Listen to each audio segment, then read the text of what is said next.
Hola, hola amigos, ¿qué tal? Bien, vamos a dar comienzo a nuestro estudio ya número 13.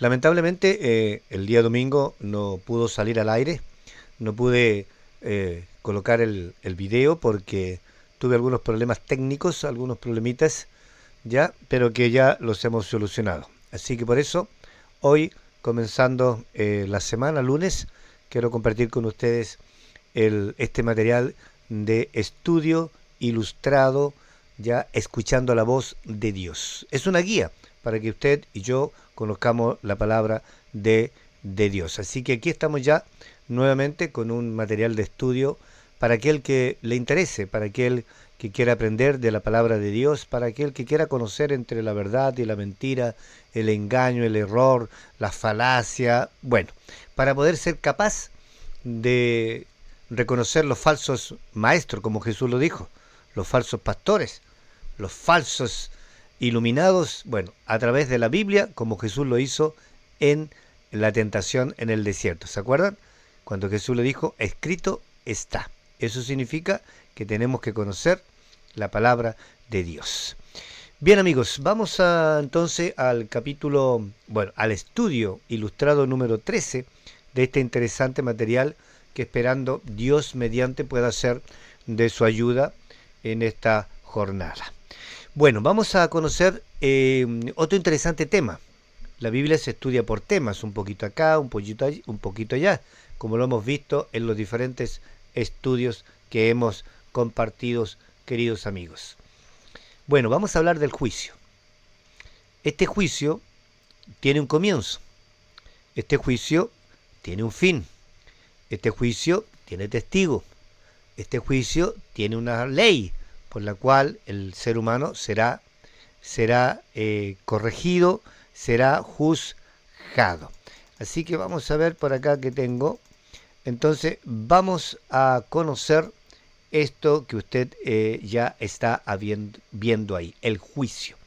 De acuerdo a la palabra de Dios, en el libro de Daniel hay una profecía muy importante. Nosotros como adventistas del séptimo día tenemos este material para poderlo conocer bien y saber su comienzo y su fin.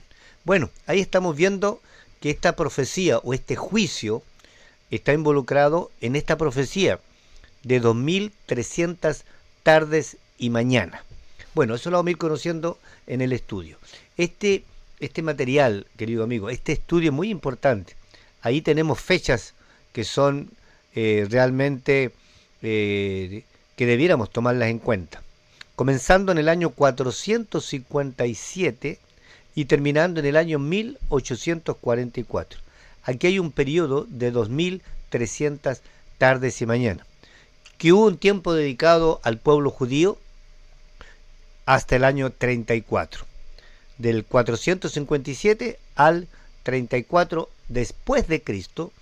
Hubo algo muy importante que sucedió y que la historia lo tiene bien marcado bíblicamente. En el año 34 pasó algo muy interesante. Fue la muerte de Esteban, apedreado por los mismos judíos. Y ese fue lo último que Dios permitió para que el pueblo judío, el pueblo de Israel, fuese el pueblo escogido de Dios.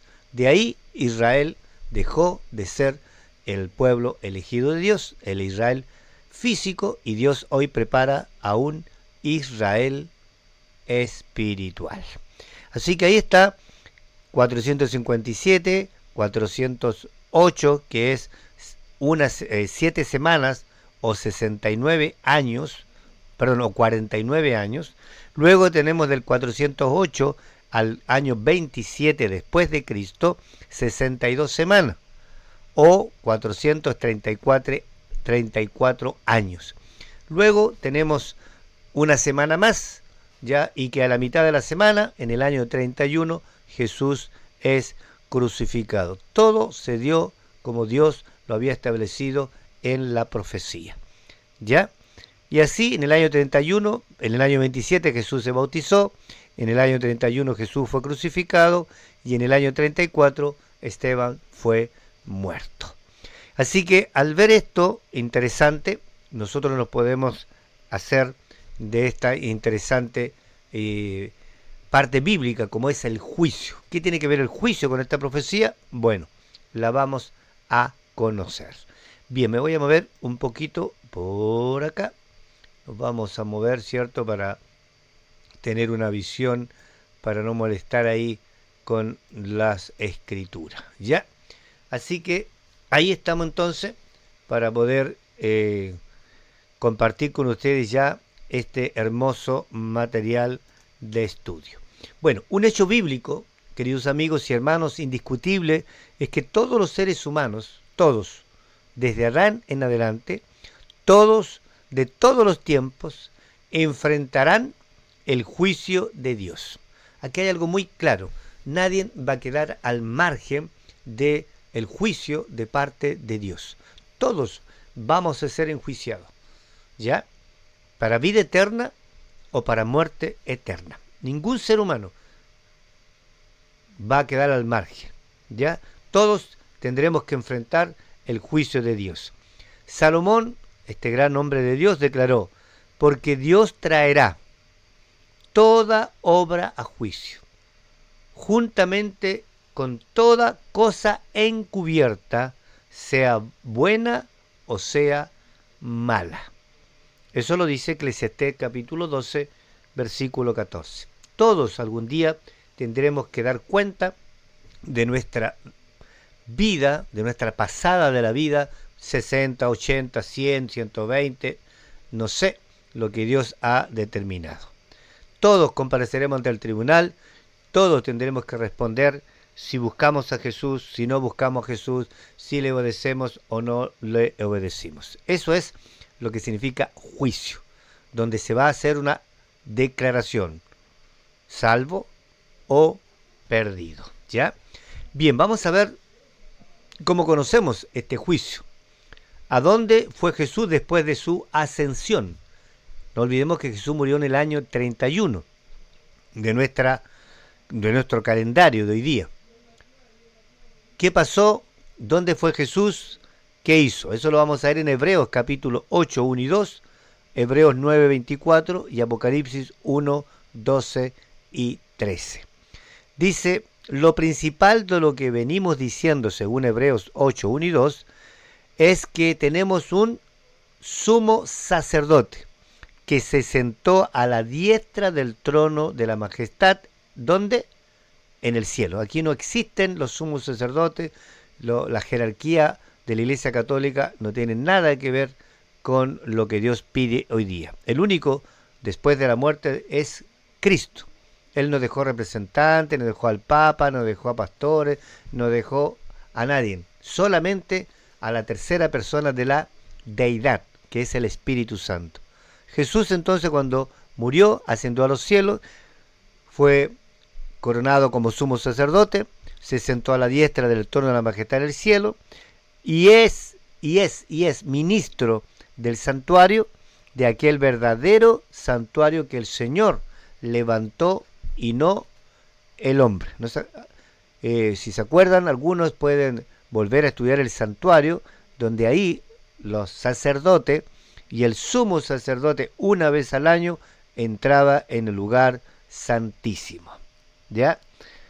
Hebreos 9:24, porque Cristo no entró en el santuario hecho por mano de hombre, el de que hizo Moisés, ya que solo era una copia del santuario verdadero, sino que entró Cristo después que murió 40 días aquí y ascendió, donde ahora se presenta por nosotros ante Dios. Allí tenemos nuestro mediador, el único intercesor por nuestra vida. Hebreos 9:24. Apocalipsis capítulo 1, versículos 12 y 13 dice, me volví para ver quién hablaba conmigo, y vuelto vi 7 candelabros de oro, y entre los 7 candelabros vi a uno semejante al Hijo del Hombre, vestido de una ropa que llegaba hasta los pies, tenía el pecho ceñido con una cinta de oro. Interesante la visión que tuvo Juan, ¿cierto? Lo que nos dice Hebreos 8, 1 y 2 y Hebreos 9, 24. ¿Dónde fue Jesús entonces cuando Él ascendió a los cielos? Fue a actuar como ministro del santuario y del verdadero tabernáculo que el Señor levantó y no el hombre. Esto quiere decir, queridos amigos, que en el cielo existe el santuario. Ese mismo santuario que usted lo puede ver en Éxodo capítulo 25 en adelante, me parece, ahí en el Éxodo, ese mismo santuario terrenal, con una... fue perfecto, fue maravilloso, de oro, plata, bronce. El santuario fue algo muy lindo, pero fue humano, fue terrenal. Obvio que en el cielo tiene que haber uno mucho más precioso, hermoso, lindo y majestuoso. Ese santuario donde Jesús hoy día está intercediendo por nosotros en el lugar santísimo. Jesús entró, ¿ya? Bien, pregunta 2. ¿Qué acontecería en el cielo y aquí en la tierra al fin de este periodo de 2300 tardes y mañanas? No se olviden, este periodo comenzó, la Iglesia Adventista lo tiene catalogado desde el año 457 y terminó el 22 de octubre de 1844. En ese periodo, ¿ya? ¿Qué aconteció en el cielo y qué sucedió aquí en la tierra? Daniel 8:14, Apocalipsis 10, 7 al 10, Apocalipsis 14, 6, 7, Apocalipsis 11, 18 y 19. Vamos a ver qué aconteció entonces en el cielo y en la tierra al fin de esta profecía, la más larga que tiene la Biblia. Y él respondió: hasta 2300 tardes y mañana. Luego de esto, ¿qué iba a hacer? El santuario sería purificado. Daniel 8:14. Apocalipsis 14, 6, 7 dice: entonces vi a otro ángel que volaba por el cielo, con el evangelio eterno, para predicarlo a los que habitan en la tierra, a toda nación y tribu, lengua y pueblo. Y decía a gran voz: reverenciad a Dios y darle gloria, porque ha llegado, ojo con esto, la hora de su juicio, y adorad al que hizo el cielo y la tierra, el mar y las fuentes de las aguas. Apocalipsis 14, 6 y 7. Apocalipsis 11, 18 dice: se han airado las naciones y ha llegado tu ira, el tiempo de juzgar a los muertos, de dar el galardón a tus siervos los profetas, y a los santos, y a los que veneran tu nombre, pequeños y grandes, y de destruir a los que destruyen la tierra. Aquí vemos un proceso muy importante, ¿ya? Entonces, el Apocalipsis 11, 19 sigue diciendo: entonces fue abierto el santuario de Dios que está en el cielo, y quedó a la vista el arca del pacto en su santuario. ¿Se acuerdan qué tenía el arca? Dentro del arca estaban el maná, la vara de Aarón y los 10 mandamientos que hoy día la Iglesia Adventista proclama, ¿ya? Y hubo relámpagos, voces, truenos y un terremoto y una fuerte granizada, dice Apocalipsis 11, 19. Entonces, ¿qué acontecería en el cielo y en la tierra al final de esta gran profecía bíblica? Temer a Dios y darle gloria, porque la hora de su juicio ha llegado, y adorar a aquel que hizo el cielo y la tierra y el mar y las fuentes de las aguas. ¿Qué es lo que recalca aquí, queridos amigos? Es que comenzó el juicio, de acuerdo a Daniel 8:14, Apocalipsis 10, 7 al 10, Apocalipsis 14, 6 y 7 y Apocalipsis 11, 18 y 19. Comenzó el juicio investigador, comenzó el juicio de parte de Dios en ese lugar importante, que era el lugar de terrenal, el Santísimo, el lugar santísimo. que una vez al año el sumo sacerdote terrenal pasaba para que Dios perdonara los pecados. Y era un día de juicio, porque aquel que no estuviera confesado, limpio, habían consecuencias. Dios levantaría en la tierra un movimiento para restaurar verdades echadas por tierra, según Isaías 58:12, y para anunciar al mundo la hora que de llegada de juicio.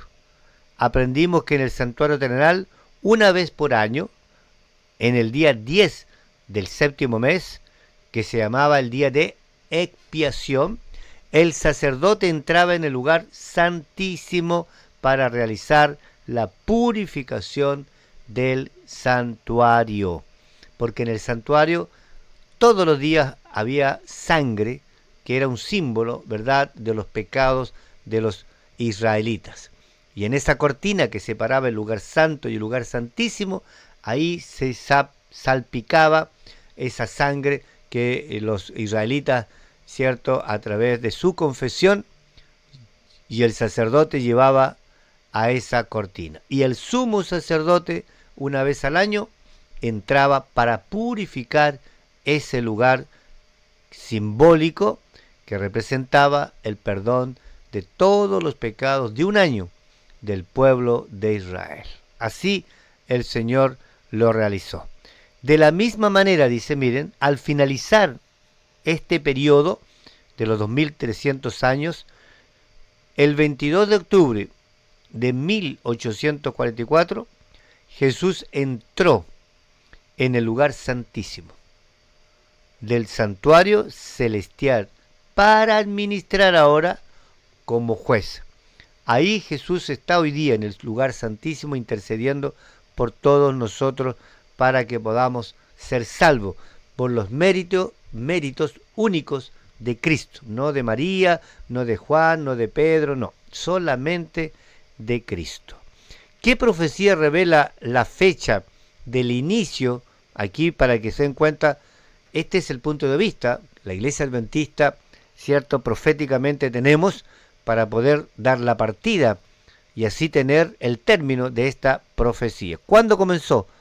Bueno, según Daniel, capítulo 9, versículos 24 y 27, dice lo siguiente: 70 semanas están cortadas o determinadas para tu pueblo, el pueblo judío, y de tu santa ciudad, Jerusalén, para acabar la prevaricación, poner fin al pecado, expiar la iniquidad, traer la justicia de los siglos y sellar la visión y la profecía y ungir al santo de los santos, es decir, Jesús en su bautismo.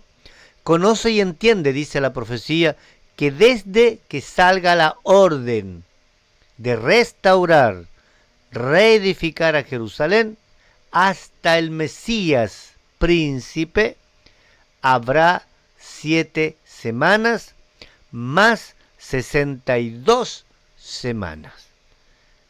Ya, ahí tendríamos 7 más 62, tendríamos 69 semanas. La plaza y la muralla se reedificarán en tiempos angustiosos. Aquí está el principio bíblico de poder reconocer cuándo comenzó, porque tiene que haber un principio, una fecha. La Iglesia Adventista, de acuerdo a estos textos, determina que la orden para restaurar Jerusalén, los muros, fue en el año 457. ¿Ya? Entonces vemos aquí que la profecía revela la fecha del inicio. ¿Cuándo comienza? ¿Comienza en el año 1260 años? Falso. ¿Comienza en el año 1290 años? Falso. ¿Comienza en el año 1335? Falso. ¿Qué profecía revela la fecha? La profecía de las 70 semanas. Ahí son 70 semanas. ¿cierto? Una semana o 49 años, 62 semanas o 483 años y una semana aparte, y que en la mitad de esa semana se daría muerte al Mesías, al príncipe. Y eso sucedió en el año 31. Jesús murió en el año 31. Entonces, la profecía que revela la fecha de este inicio es las 70 semanas o 490 años. Hay que recordar, queridos amigos, que en la profecía, esto es importante, no a todos se le puede dar cierto día por año. ¿Ya? En números 14:34, número 14:34 y Ezequiel 4:7 muestran que en la profecía, especialmente esta, revela día por año, es decir, un día equivale a un año. Si son 70 días, serían 70 años, ¿ya? Y así sucesivamente. ¿Cuál es uno de los papeles de Jesús en el juicio? Porque acuérdense que en el juicio hay abogado, hay un juez, hay un testigo, hay acusados. Bueno, ¿qué dice la Biblia? Además, el Padre a nadie juzga, sino que confió todo el juicio, ¿a quién? Al Hijo. ¿Quién era el Hijo? ¿O quién es el Hijo? Jesús de Nazaret. ¿Cuál es el papel principal de Jesús? ¿Qué está haciendo Jesús hoy día? Hoy día, durante este año 2026. Es nuestro juez. Jesús nos está juzgando a cada uno de nosotros. Está poniendo en balanza nuestra vida. ¿Y por qué Dios lo puede hacer? Porque Él conoce mi futuro. Él conoce tu futuro. Hay gente que no quiere nada con Dios. Entonces Dios las tiene que juzgar. Dios conoce y va a determinar un tiempo de fin de este mundo. Este mundo se va a acabar. Además de juez, ¿cuál es la otra función que desempeña Jesús? Miren qué importante. Jesús no solamente es juez. Miren lo que dice la Biblia, primera de Juan 2:1. Hijitos míos, esto os escribo para que no pequéis. Pero si alguno hubiese pecado, abogado tenemos ante el Padre, a Jesucristo, el justo. Miren qué maravilla tenemos. Dios no es solamente juez, sino que también a la vez tenemos un abogado que intercede por nosotros ante el Padre, junto a su Padre, Jehová Dios también. Interesante, amigo, que Jesús es juez, pero es abogado. ¿Ya? A la vez enjuicia, pero a la vez es el abogado que puede mejorar. Aquí no hay Virgen María, no hay santos que estén en los cielos, mortales interviniendo por nosotros. El único que hizo por nosotros lo más sagrado del mundo, que es dar su vida siendo Dios, como dice Filipenses, no escatimó ser igual a Dios y vino a morir. Entonces Jesús es nuestro abogado. Dice que el juicio es realizado en 3 fases. Tenemos un juicio investigador que tuvo inicio en el año 1844 con esta profecía de las 2300 tardes y mañanas, y terminará poco antes del retorno de Cristo. Daniel 8:14, Daniel 9:24 al 27. Comprobatorio. El otro juicio es comprobatorio, ¿ya? El juicio que va a comprobar la veracidad de nuestra vida, porque aquí hay mucha corrupción en este mundo, muchos que uno ve, como dice el dicho, uno ve cara, pero no corazones. Hay gente que uno cree que son justos, honrados, pero que detrás de un vestón, detrás de un sotana, detrás de una corbata, detrás de un puesto, hacen cosas terribles. Entonces ese juicio va a ser comprobatorio, donde realmente a Dios le va a mostrar por qué se va a perder, por qué Dios le va a dar la muerte eterna. Porque sus hechos han demostrado eso. No lo conocemos nosotros, pero sí Dios conoce todo. Juicio de comprobación ocurrirá durante los 1000 años. Lo vimos también, ¿se acuerdan? Lo vimos ahí en el libro de Apocalipsis capítulo 20. Durante el milenio en el cielo estaremos comprobando por qué se perdió Juan, por qué se perdió Pedro, María, por qué se perdió el Papa, por qué se perdió el León XVI, por qué se perdieron tantos pastores, etcétera, etcétera. Eso lo vemos en Apocalipsis 24 y 1 Corintios 6:2. Y el último es el juicio ejecutivo, sentenciado, juicio final, que ocurrirá después de los 1000 años. Esos tres pasos: investigador, el cual estamos hoy día, desde el año 1844, viendo los de atrás, los de adelante, se va a comprobar en el cielo 1000 años, donde haremos, ¿cierto?, revisar la vida de muchos de nosotros, Pablo Neruda, Hitler, Nerón, la vida de muchos hombres que aparentemente, ¿cierto?, Pablo VI, Pío I, Pío II, todos los papas van a ser enjuiciados y condenados, ¿ya?, en el juicio ejecutivo. ¿Qué juzgará Dios? Vamos a ver según Eclesiastés 12:14. Porque para tomar un juicio tiene que haber una causa, ¿ya? Porque Dios traerá toda obra a juicio, incluyendo toda cosa oculta, buena o mala. Miren que fácil. ¿Por qué vamos a ser enjuiciados? Por nuestras obras, por nuestros hechos, cosas ocultas, sean buenas o malas.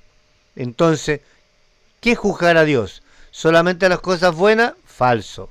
¿Solamente las cosas malas? Falso. ¿Solamente las cosas más graves? Falso. Dios va a juzgar todo, todas las cosas que nosotros hemos hecho desde el momento que hemos tenido raciocinio. Todo desde el momento que nosotros hemos sido capaces, esto es malo, pero lo hago igual, esto no conviene, pero lo hice igual, etcétera, etcétera. Dios nos va a juzgar a todos, amigos, cristianos y moros, creyentes y no creyentes, ateos, agnósticos. Mucha gente dice, yo no estoy ni ahí, yo me muero. No, la muerte no es la solución, amigo. La solución, la muerte no es, ¿ya? El juicio de Dios será establecido según la verdad que recibimos también de su palabra. Hoy día el mundo está lleno de cristianos, buenos y malos, pero muchos habrán oído de Dios, habrán oído el mensaje, pero no actuaron, no tuvieron hambre, no tuvieron deseo de conocer al Señor, ni buscar a Jesús para el llamado de salvación. Entonces, Dios va a establecer eso. Tuviste la oportunidad, pero no la quisiste. Mucha gente hoy día no le tiene miedo al Evangelio. Para llenar estadios, para llenar discotecas, para llenar espectáculos, para llenar carreras de auto, de caballo, para llenar las canchas amateur de las poblaciones, de los pueblos, lleno. Pero para ir a la iglesia, no hay tiempo para ir a la iglesia. Para una semana especial de evangelismo, para conocer la palabra de Dios en nuestras iglesias, no hay tiempo. Por eso el Señor va a juzgar de acuerdo al conocimiento y a la oportunidad, a toda la obra, sea buena o mala. ¿De qué modo seremos juzgados? Y vi también a los muertos grandes y pequeños, de pie ante el trono de Dios. Los libros fueron abiertos, y otro libro fue abierto, el libro de la vida. Y los muertos fueron juzgados según sus obras, por las cosas que estaban escritas en los libros. ¿De qué modo seremos juzgados? Ojo con esto. Estamos siendo escritos nuestros actos. Entonces tenemos libros el libro de la vida, el libro de la muerte y el libro de los pecados. Ahí están escritos todo lo que nosotros hacemos desde la mañana hasta la noche. Todas nuestras obras, buenas y malas, actos de justicia, de bondad. Vamos a ser juzgados conforme a lo que esté escrito. Miren qué interesante. Nadie va a poder decir, no, yo no lo sabía, a mí nadie me dijo, ¿cuándo usted me predicó el Evangelio? ¿Cuándo me invitó a la iglesia? Ahí está registrado. Ahí estará todo registrado en estos libros. ¿Cuántos comparecerán delante del tribunal de Cristo? Segunda de Corintios 5:10. Porque todos debemos comparecer ante el tribunal de Dios o de Cristo, para que cada uno reciba según lo que haya hecho cuando estuvo en el cuerpo, sea bueno o sea malo. Esto está hablando de nosotros, mi cuerpo, este cuerpo que tengo aquí yo, que tengo frío, que estoy abrigándome, este cuerpo, 2 brazos, 2 piernas, ¿cierto? Todo lo que he hecho en vida, en otras palabras, Dios me va a tomar en cuenta, para bien o para mal. ¿Cuántos comparecerán ante el trono de Dios, ante el juicio? Todos. Aquí no se salva nadie. Desde el primer hombre, Adán y Eva, desde allí seremos juzgados todos, todos, todos. Nadie va a salvarse de esto, del juicio de Dios. Por eso la Iglesia Adventista predica que el único que nos puede ayudar en este camino es Cristo. No hay María, no hay Pablo, no hay sacerdote, no hay santo, no hay personas canonizadas. No, eso no existe. Eso es una triste experiencia de nuestros hermanos católicos, ¿ya? ¿Qué debemos hacer para ser aprobados en este juicio? Romanos 8:1.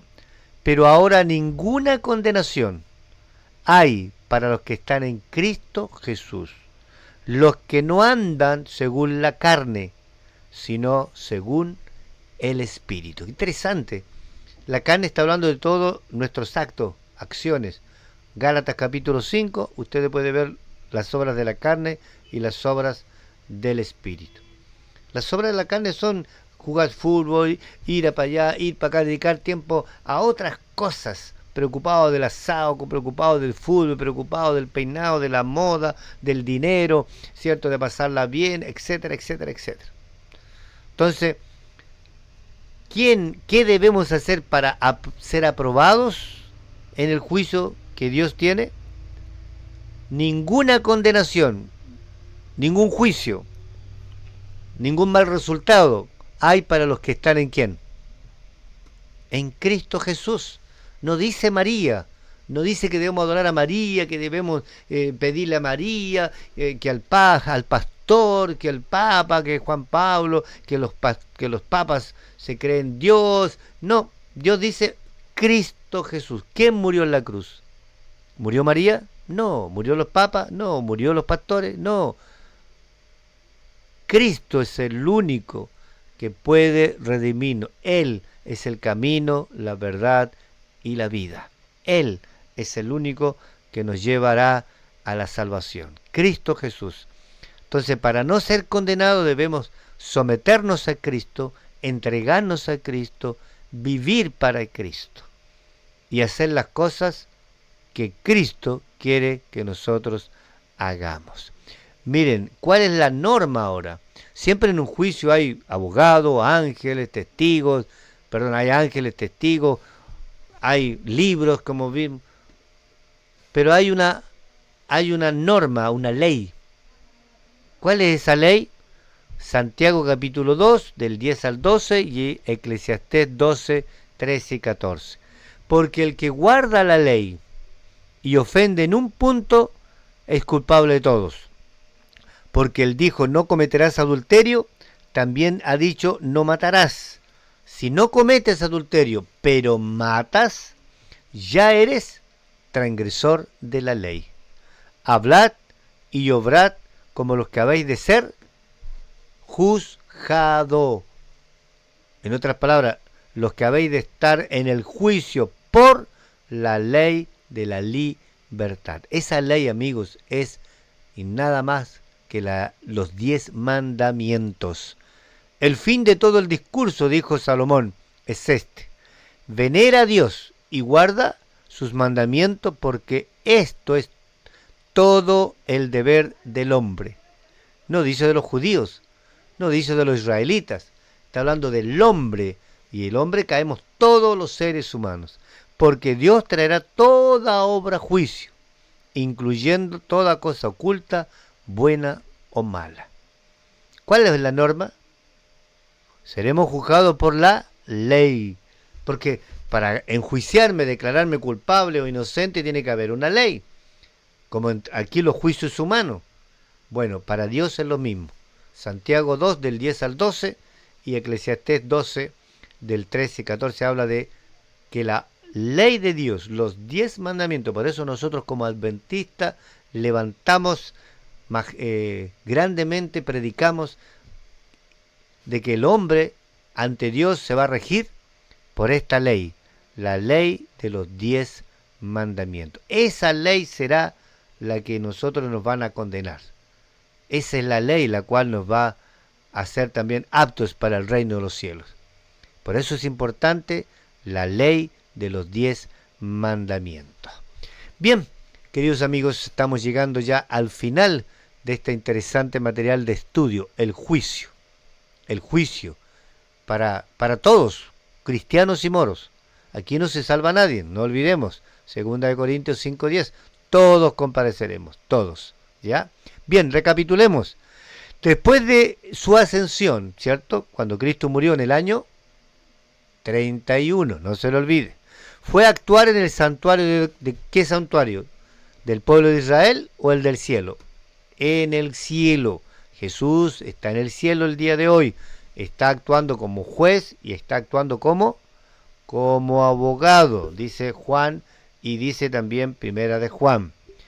La profecía que revela la fecha del juicio es la de los 2300 tarde y mañana. Para entender bien esta profecía hay que ver cuándo empieza.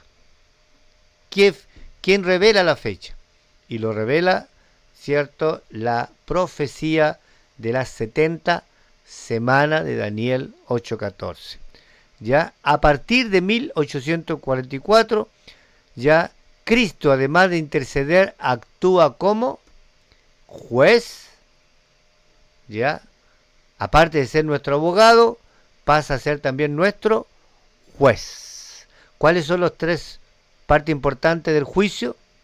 Tenemos un juicio investigador, tenemos un juicio comprobativo o de comprobación que se va a hacer en el cielo, los 1000 años, y un juicio ejecutivo o de ejecución, que se va a decir, esto es lo que te mereces. ¿Ya? Dios juzgará todas las cosas, todos compareceremos ante él, juicio o tribunal de Cristo. No hay ninguna condenación para aquellos que andan en Cristo Jesús y guardan sus mandamientos. Ahí está el todo del hombre. Eclesiastés capítulo 12, 13 y 14. Queridos amigos, esta es una verdad fundamental. Este es un material muy importante y esperamos que lo recapitulen, esperamos que lo repasen o lo estudien y se preparen, porque nadie ante Dios estará, cierto, exento de juicio.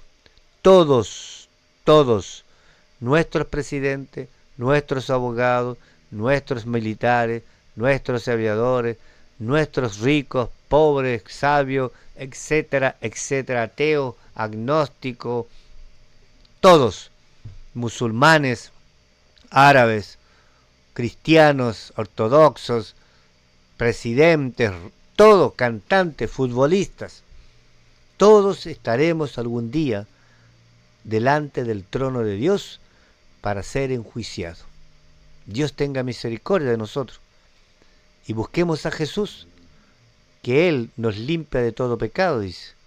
Dice la Biblia, si confesamos nuestro pecado, Dios es fiel y justo para perdonar nuestros pecados y limpiarnos de toda maldad.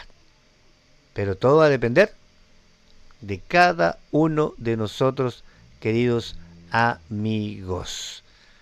Así que el santuario es muy importante en el cielo. Esta profecía del juicio comienza con las 70 semanas, ya esta profecía de 2300 tardes y mañanas, que a partir del 1844 Cristo está en el lugar santísimo intercediendo como juez y abogado por nosotros, ya en el juicio investigador en el cual estamos hoy día. Luego entraremos en el juicio comprobatorio, 1000 años en el cielo, revisando todos los miles y miles de perdidos, y al fin el juicio ejecutivo después de los 1000 años, donde Dios va a destruir a Satanás y a todos aquellos que no les interesó nunca el Evangelio, no les importó nunca ir a la iglesia, no les importó nunca a Dios, creían en Dios, pero a su manera. Dios juzgará de todas las cosas. Todos compareceremos ante el tribunal de Dios, de Cristo, y no va a haber ninguna condenación. ¿Para quiénes? Para los que buscan a Jesús. A pesar de nuestros defectos, pero buscamos, vamos a la iglesia cada sábado, estudiamos su palabra, tratamos de portarnos bien con la ayuda de Dios y predicamos, etcétera, etcétera. Y sobre todo, teniendo en claro estos 10 mandamientos, que es lo que la iglesia adventista proclama en el mundo, la predicación del Evangelio a través de los 10 mandamientos. Los 10 mandamientos no han sido abolidos. Quien abolió los mandamientos bíblicos es la Iglesia Católica. Revisen el catecismo y revisen los 10 mandamientos y van a encontrarse varios cambios. ¿Ya? El segundo mandamiento bíblico lo cambiaron, el cuarto mandamiento bíblico lo cambiaron y el 10º mandamiento lo dividieron. Compruébalo, amigo, para que no crean lo que estamos ahí diciéndoles, ¿ya? Bien, esto es lo que el Señor quiere. Los mandamientos es parte del juicio de Dios. Bien, lo último sería la decisión que usted tiene que hacer. No a mí. Yo simplemente estoy tratando de que usted comprenda de buscar a Jesús a través de su palabra. Nadie se puede enamorar si no conoce a la persona. Y esta es la forma de conocer a Cristo. Como dice la Biblia, Romanos 10:17, la fe viene por el oír. Y el oír, este material que estamos compartiendo con ustedes cada domingo y cada miércoles. Hoy comenzamos esta semana porque, como le explicaba, tuvimos algunos problemitas. Bien, ¿cuál es tu compromiso, amigo? ¿Deseas seguir la palabra de Dios y deseas aprender que los mandamientos hay que guardarlos? ¿Aceptas a Jesús como tu Salvador? No a María, ni a Pablo, ni a los santos, ni a las vírgenes de todo el mundo. De tantas, existe una, pero el mundo tiene miles de vírgenes. ¿Solicitas, cierto, para que Jesús sea tu abogado? ¿Estás de acuerdo con la enseñanza bíblica sobre la importancia y la validez de los 10 mandamientos? Si tienes alguna duda, te invitamos a acercarte a la iglesia adventista, algún hermano, algún pastor, y comenta lo que te está pasando, que estás escuchando, has visto esto y quieres conocer más. No hay peor diligencia la que no hacemos. Bien, amigos, hemos llegado ya al final de este interesante material de estudio, escuchando la voz de Dios. Este material de estudio ilustrado que nos guía, nos muestra lo que el Señor nos está enseñando cada semana. Domingo y miércoles estamos con este material de estudio. Por esta vez, ¿cierto?, apareció al comienzo de esta semana. Bien, amigos, que Dios les bendiga, que Dios les ayude a prepararse, a tomar conciencia, tanto hermanos de nuestra iglesia o hermanos de otra iglesia, y aquellos que todavía no han visto a Jesús y están mal educados espiritualmente con otras enseñanzas erróneas. Hemos visto aquí que Cristo es el único que salva, no hay nadie más. No hay Virgen María, no hay hombres mortales. Que Dios les bendiga, que Dios les llene de paz, de bendición. Nos estamos viendo en un próximo video. Bendiciones.